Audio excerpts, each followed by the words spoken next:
لا إله إلا الله لا إله إلا أما بعد فقد قال النبي صلى الله عليه وسلم أحبوني لحب الله وأحبوا أهل بيتي لحبي وقال صلى الله عليه وسلم إني تارك فيكم ثقلين أحدهما كتاب الله هو حبل الله الذي من اتبعه كان على الهدى ومن تركه كان على الضلالة وإترتي أهل بيتي وقال صلى الله عليه وسلم أهل بيتي أمان لأمتي من الاختلاف صدق النبي الكريم ونحن على ذلك من الشاهدين والشاكرين والحمد لله رب العالمين.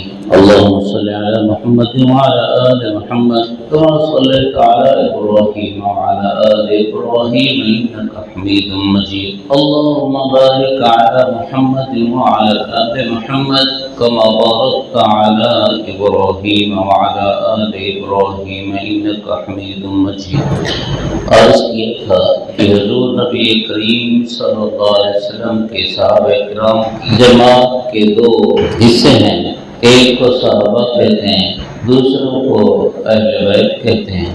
اہل بیت کی حقیقت میں صحابہ ہیں، تو یوں صحابہ کی دو جماعتیں ہوئیں، ایک عام صحابہ، ایک خاص اہل بیت صحابہ رضی اللہ عنہم۔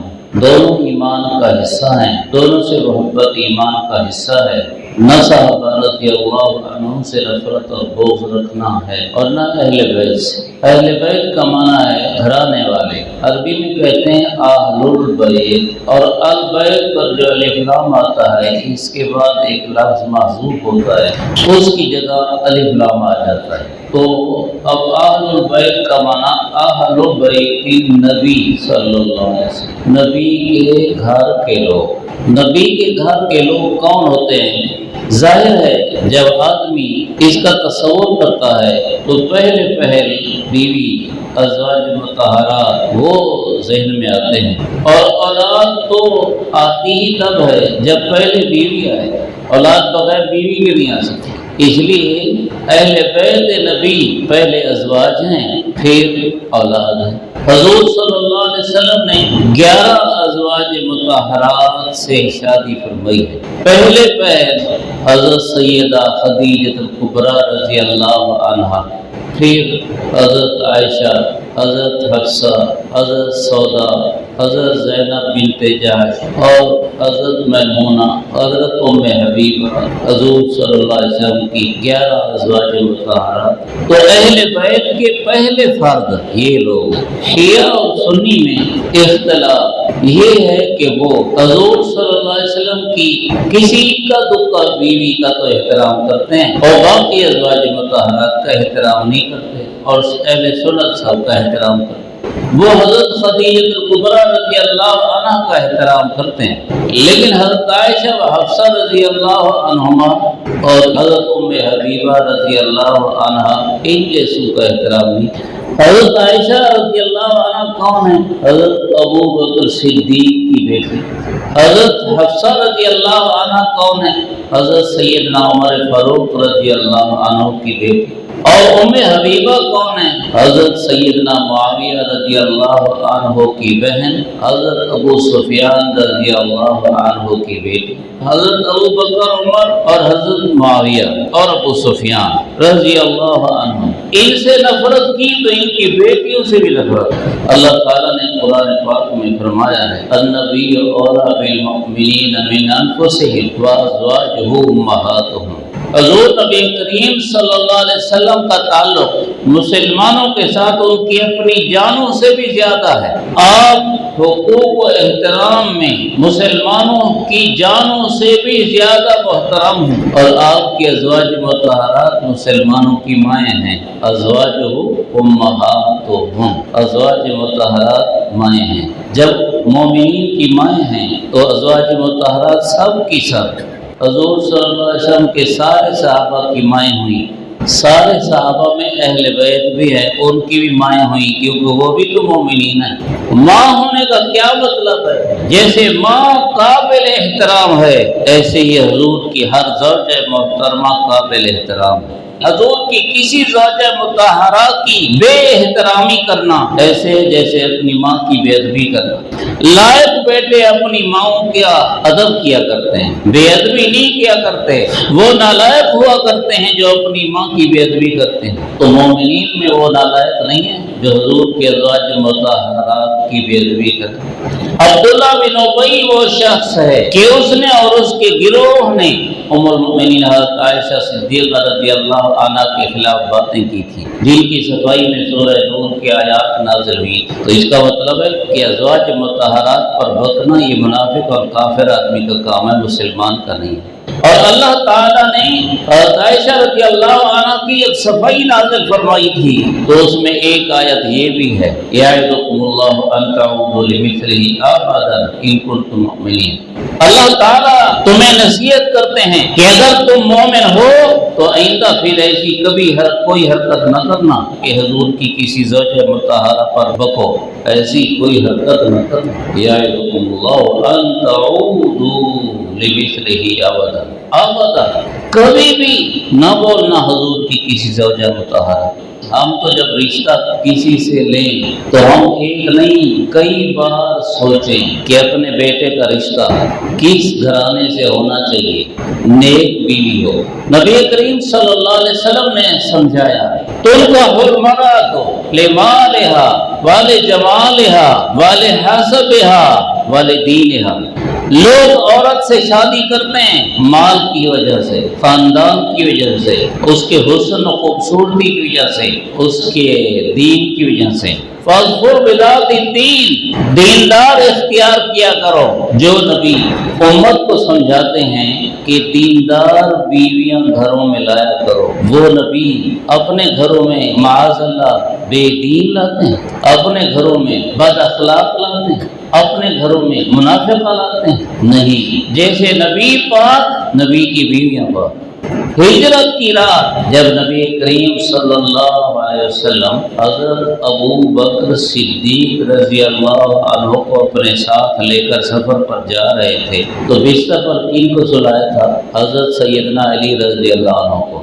حضرت سیدنا علی رضی اللہ عنہ بستر پر سوئے تو تھوڑے دن، اور عائشہ اور حفصہ کتنے دن سوئے؟ کتنے دن نہیں کتنے سال سوئے۔ کس بستر پر؟ حضور کے بستر۔ اگر حضرت علی حضور کے بستر پر سوئے تو اعزاز ہے، ازواج مطہرات حضور کے بستر پر سوئے تو کیوں نہیں اعزاز؟ عجیب واقعہ یاد آیا۔ حضرت ابو سفیان رضی اللہ عنہ جب مسلمان نہیں تھے تو ایک دفعہ مدینہ طیبہ حاضر ہوئے، اپنی بیٹی حضرت ام حبیبہ رضی اللہ عنہا کے پاس بھی حاضری تھی۔ جب ام حبیبہ رضی اللہ عنہا کے پاس ان کے گھر میں پہنچے تو ام حبیبہ رضی اللہ عنہا نے بستر لپیٹ دیا تو باپ نے پوچھا بیٹی میں اس بستر کے قابل نہیں یا یہ بستر میرے قابل نہیں؟ عرض کیا ابا جان آپ غیر مسلم ہیں، غیر مسلم ناپاک ہوتا ہے، یہ نبی کا پاک بستر ہے، یہاں ناپاک کی جگہ نہیں۔ یہ بیٹی ہیں حضور کی زوجہ مطہرہ ہیں اور وہ یہ بتا رہی ہیں نبی کے بستر پر ناپاک نہیں آ سکتا۔ تو حضرت علی کا بھی احترام ہے، بستر والوں کا بھی احترام ہے۔ اللہ تعالیٰ نے اعزاز دیا، ہم داماد بنائیں تو ایسوں کو جنہیں پسند کریں، اور سسر بنائیں تو ایسوں کو جن کو پسند کریں۔ تو اللہ اپنے نبی کے لیے سسر ناپسند لوگوں کو بناتے ہیں۔ حضرت توسی سے رحمہ اللہ فرمایا کرتے تھے منافقوں نے مسجد بنائی جس کا نام مسجد زرار ہے، اس مسجد میں حضور کو دعوت دی کہ آپ وہاں نماز پڑھو برکت کے لیے، جیسے علماء سے بزرگوں سے لوگ مساجد وغیرہ کا افتتاح کرتے ہیں تو آپ افتتاح کر دیں۔ آپ صلی اللہ علیہ وسلم نے وعدہ فرما لیا کہ ٹھیک ہو گیا، میں غزوہ تبوک سے واپس آؤں تو آپ کی مسجد کا افتتاح کروں گا۔ حضرت توسی سے ابراہیم اللہ شیعہ کی کتابوں سے پڑھ کے سنایا کرتے تھے کہ جب حضور صلی اللہ علیہ وسلم نے ابھی وحی نہیں آئی تھی اور ارادہ فرمایا کہ ان کی مسجد میں جائیں تو آپ کی سواری بھی اس مسجد کی طرف نہیں جاتی تھی۔ حضور تو کیا جاتے، آپ کی سواری بھی اس مسجد کی طرف نہیں جاتی۔ منافقوں کی مسجد کی طرف نبی کی سواری نہیں جاتی اور اللہ اپنے نبی کو نہیں جانے دیتے تو منافقوں کو آپ کے بستر پر سلاتے ہیں اور منافقوں سے آپ کے رشتے کرتے اور کرواتے ہیں، یہ نہیں ہو سکتا۔ حضرت خدیجہ الکبریٰ رضی اللہ عنہا یہ حضور صلی اللہ علیہ وسلم کی پہلی زوج مطہرہ جنہیں اللہ تعالی نے مقام عطا فرمایا۔ حضور صلی اللہ علیہ وسلم نے حضرت خدیجہ الکبریٰ رضی اللہ عنہا کو بہت سی خوشخبریاں بھی سنائیں۔ آپ صلی اللہ علیہ وسلم نے ان کو فضائل و مناقب سنائے۔ ارشاد فرمایا، خدیجہ میرے پاس جبرائیل آئے ہیں اور انہوں نے حکم دیا ہے کہ آپ کو خوشخبری سناؤں کہ جنت میں آپ کا ایک موتی کا عظیم محل ہے، اللہ تعالیٰ نے وہ آپ کے لیے بنایا ہے، لا صخب فیہ ولا نصب، وہاں آپ کو سکون ہوگا، شور و شغب نہیں ہوگا، ایسا محل اللہ تعالیٰ نے آپ کو عطا فرمایا۔ حضور صلی اللہ علیہ وسلم حضرت خدیجہ الکبریٰ رضی اللہ عنہا کے واقعات ان سے محبت کو بیان کیا کرتے تھے۔ بعد میں عائشہ رضی اللہ عنہ فرماتی ہیں کہ جب کبھی حضرت خدیجہ رضی اللہ عنہ کا تذکرہ شروع ہو جاتا تو مجھے غیرت آتی کہ میں ایک کنواری بیوی حضور صلی اللہ علیہ وسلم کو مل گئی ہوں تو حضور صلی اللہ علیہ وسلم ایک بیوہ حضرت خدیجہ کا ذکر کیوں کرتے ہیں؟ لیکن ہر ایک بیوی کا اللہ نے مقام رکھا ہے۔ کئی لوگ کہتے ہیں حضرت فاطمہ رضی اللہ عنہا افضل ہے۔ اصل بات تو یہ ہے کہ کون افضل ہے کون افضل نہیں، یہ اللہ رسول کے سوا کوئی نہیں بتا سکتا۔ حضور صلی اللہ علیہ وسلم نے حضرت عائشہ کے بھی فضائل سنائے، حضرت فاطمہ رضی اللہ عنہ کے بھی فضائل سنائے۔ فاطمہ برۃ منی، فاطمہ میرے جسم کا ٹکڑا ہے۔ فاطمہ سیدۃ نساء اہل الجنہ، فاطمہ جنتی عورتوں کی سردار ہے، فضائل سنائے۔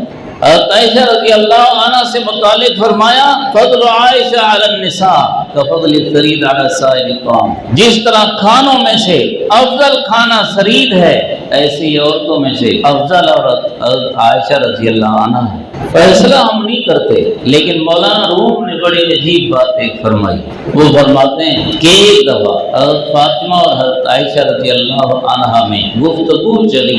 حضرت فاطمہ نے اپنی افضلیت بتائی کہ میں افضل ہوں تم سے، کہ نبی کی بیٹی ہوں، تم صدیق کی بیٹی ہو۔ حضرت عائشہ رضی اللہ عنہا نے فرمایا، بیٹی یہ بات اپنی جگہ کیا نبی کی بیٹی ہیں، میں صدیق کی بیٹی ہوں، لیکن میں اتنا جانتی ہوں کہ جب ہم سب جنت میں جائیں گے تو حضرت علی کا بھی مکان ہوگا اور حضور کا بھی تو مکان ہوگا۔ آپ حضرت علی کے مکان میں ہوں گی اور میں حضور کے مکان میں ہوں گی، اور حضور کا مکان حضرت علی کے مکان سے تو زیادہ افضل ہوگا، تو پھر میں اس مکان میں ہوں گی جو زیادہ افضل ہوگا آپ کے مکان سے۔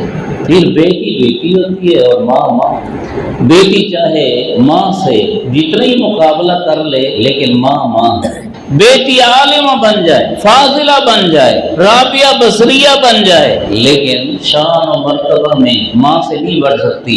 اس بیٹی کو حکم ہے اس ماں کا احترام کر، اس ماں کو حکم نہیں کہ اس بیٹی کا احترام کرو۔ ماں کو حکم ہے بیٹی پر شفقت کرو اور بیٹی کو حکم ہے احترام کرو۔ بیٹی کو حکم ہے ماں کے پاؤں دھوو، ماں کو حکم نہیں کہ بیٹی کے پاؤں دھو لو، تو وہ بیٹی ہے، یہ اماں ہے۔ حضرت فاطمہ رضی اللہ عنہ خدیجہ الکبریٰ کی بیٹی ہیں، لیکن ازواج امہاتہم حضرت عائشہ کی بھی تو بیٹی ہیں۔ حضرت عائشہ چھوٹی لیکن ماں ہونے کے اعتبار سے بڑی، اللہ نے مقام عطا فرمایا۔ قرآن پاک میں اللہ تعالیٰ نے ازواج مطہرات سے متعلق فرمایا ہے، یا نساء النبی لستن کاحد من النساء، اے نبی کی بیویوں تم عام عورتوں جیسی نہیں ہو، عام عورتیں تمہارا مقابلہ نہیں کر سکتی۔ اور اللہ تعالیٰ نے ایک شرط بیان فرمایا، انما یرید اللہ لیذھب عنکم الرجس اہل البیت ویطہرکم تطہیرا۔ تذکرہ ازواج مطہرات کا چلا آ رہا ہے اور اس تذکرے کے درمیان یہ لفظ ہیں۔ ان لفظوں کا کیا معنی ہے؟ اے نبی کے گھرانے والوں میں اللہ کی چاہت اور ارادہ یہ ہے کہ پلیدی تمہارے پاس ہی نہ آنے دوں اور تمہیں پاک رکھوں۔ اللہ کی ارادہ میں کوئی چیز، کوئی بندہ، کوئی شے رکاوٹ بن سکتی؟ کیا اللہ اپنا ارادہ پورا نہ کر سکے؟ جب اللہ نے ارادہ کیا کہ اہل بیت کے پاس پلیدی نہ آنے دے اور ارادہ فرمایا کہ اہل بیت کو پاک فرمائے، تو یقیناً اللہ نے پلیدی نہیں آنے دی اور اہل بیت کو پاک فرمایا۔ یہ کون ہے اہل بیت؟ حضور کی ازواج مطہرہ۔ قرآن پاک نے یہی بتایا، حضور کی ازواج مطہرہ۔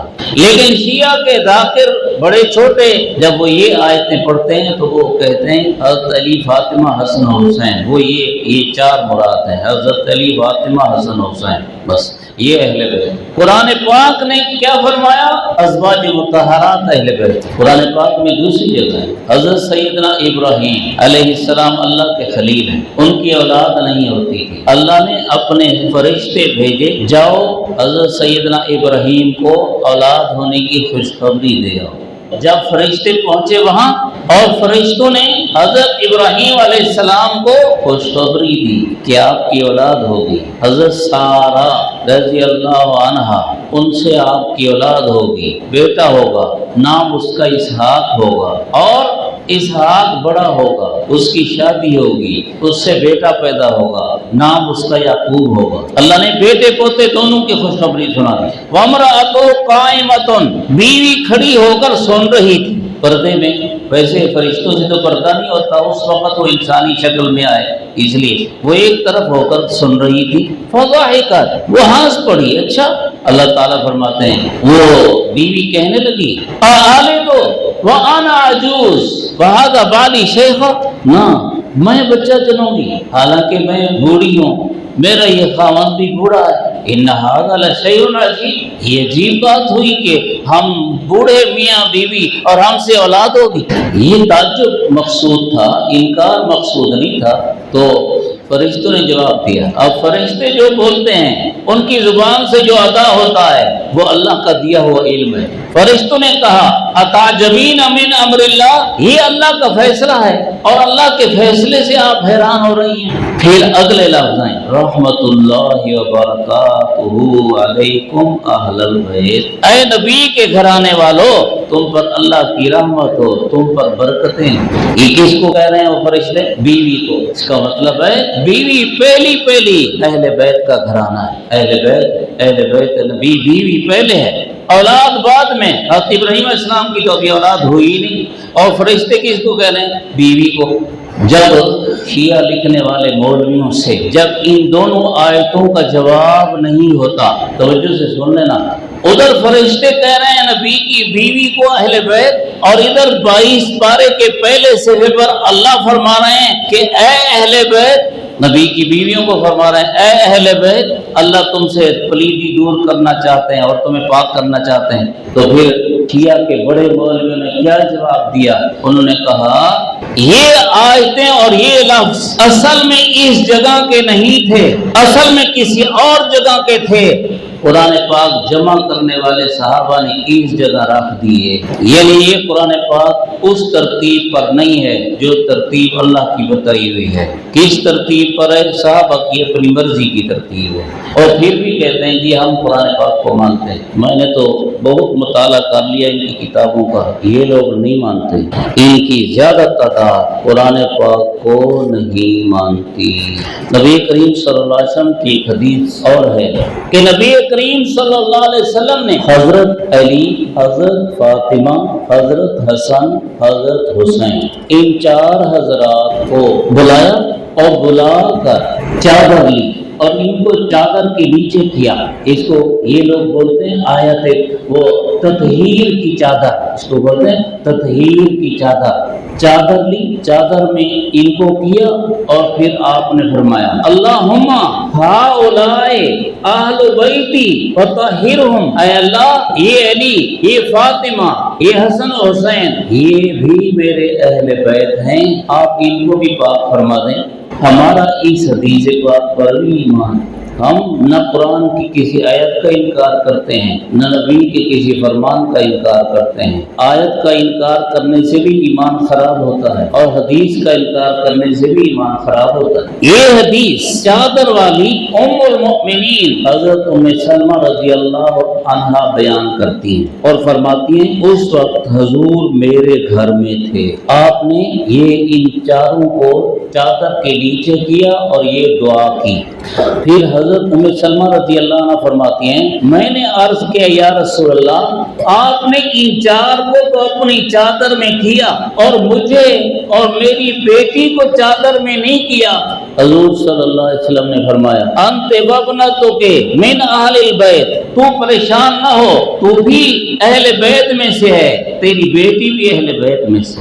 ذرا یہاں توجہ فرما لیں ایک بات، آیت اور حدیث ان دونوں کو ملانے سے جو بات حقیقت نکلتی ہے وہ یہ کہ قرآن پاک کی آیت تو نبی کی ازواج مطہرات کے لیے ہے، لیکن جب ازواج مطہرات کو اللہ نے یہ اعزاز بخشا تو حضور نبی کریم صلی اللہ علیہ وسلم کے دل میں خواہش پیدا ہوئی کہ یہی اعزاز میری اولاد کو بھی مل جائے، تو اس لیے آپ صلی اللہ علیہ وسلم نے ان کے لیے دعا کی اور یقیناً وہ آپ کی دعا کو اللہ نے قبول فرمایا۔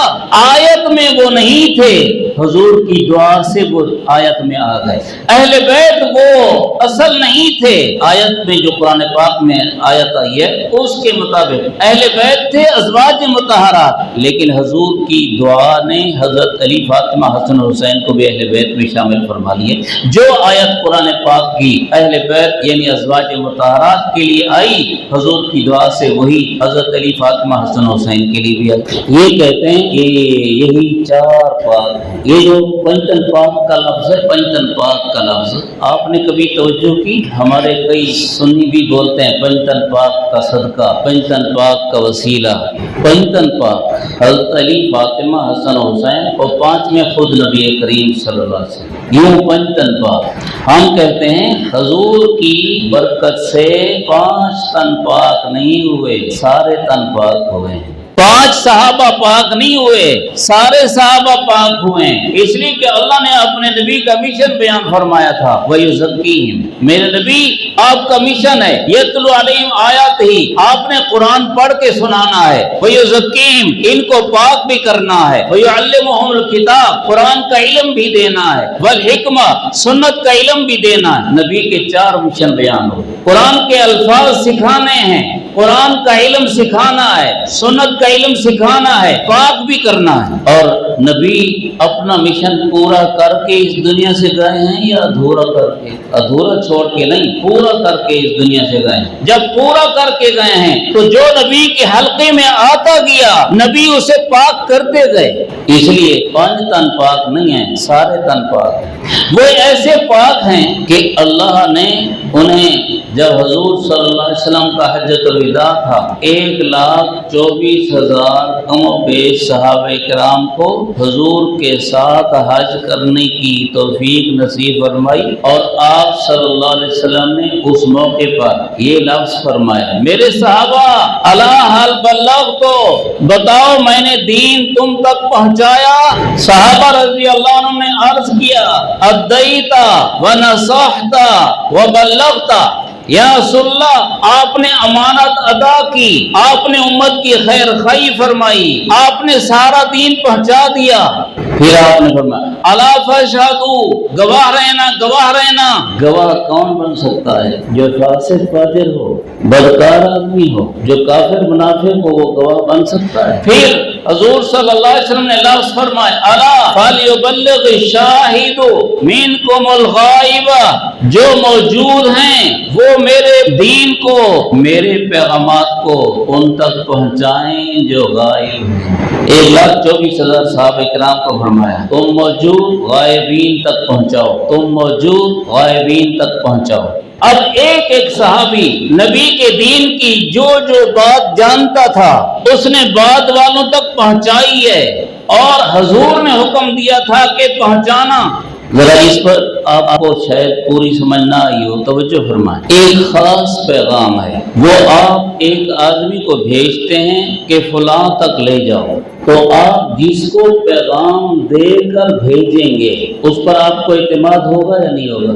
وہ ثقہ مضبوط آدمی ہوگا، قابل بھروسہ آدمی ہوگا۔ اگر قابل اعتماد نہ ہو تو پھر آپ اس کے ہاتھ پر پیغام نہیں بھیجیں گے۔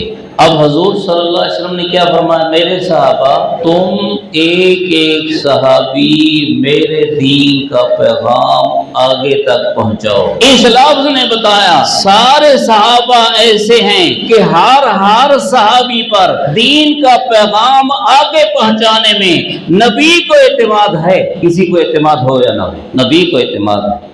تو حضور صلی اللہ علیہ وسلم کے سارے صحابہ، ان سے بھی محبت، سارے اہل بیت ان سے بھی محبت۔ یہاں پر تو یہ لوگ سارے اہل بیت سے محبت نہیں کرتے، بس ان چار سے، علی، فاطمہ، حسن، حسین۔ حضرت علی حضور کے داماد ہیں، اور حضرت عثمان کون ہیں؟ وہ دوہرے داماد ہیں۔ حضرت ابو العاص بن ربیع یہ بھی حضور کے داماد ہیں۔ حضرت علی کی شادی حضرت فاطمہ الزہرا سے ہے۔ حضرت عثمان رضی اللہ عنہ کی شادی حضرت رقیہ اور ام کلثوم سے ہے۔ حضرت ابو العاص بن ربیع کی شادی حضرت زینب سے ہے۔ یہ چار بیٹیاں ہیں نبی کی، فاطمہ، ام کلثوم، رقیہ، زینب۔ یہ لوگ حضرت علی کو داماد مان کر اہل بیت میں شامل کرتے ہیں۔ حضرت عثمان کیوں اہل بیت میں شامل نہیں اور حضرت ابو العاص بن ربیع کیوں اہل بیت میں شامل نہیں؟ اگر داماد ہونے کی وجہ سے حضرت علی اہل بیت ہے، پھر داماد ہونے کی وجہ سے حضرت عثمان بھی اہل بیت ہے، داماد ہونے کی وجہ سے حضرت ابو العاص بن ربیع بھی اہل بیت ہے رضی اللہ عنہما۔ لیکن بات اس میں یہ ہے کہ یہ لوگ صرف نبی کی صرف ایک بیٹی مانتے ہیں، باقی بیٹیاں نہیں مانتے۔ حضرت فاطمہ کو تو نبی کی بیٹی مانتے ہیں، ام کلثوم، رقیہ، زینب، ان کو نبی کی بیٹی ہی مانتے ہیں۔ یہ اب کے دور والے، ورنہ ان کے پچھلے لکھ گئے کہ حضور صلی اللہ علیہ وسلم کی حضرت خدیجہ الکبریٰ رضی اللہ عنہا سے چار بیٹیاں ہوئیں، فاطمہ، رقیہ، ام کلثوم، زینب رضی اللہ عنہم۔ اللہ تعالیٰ نے یہ اعزاز پھر حضرت فاطمہ کو بخشا کہ حضور صلی اللہ علیہ وسلم کی آگے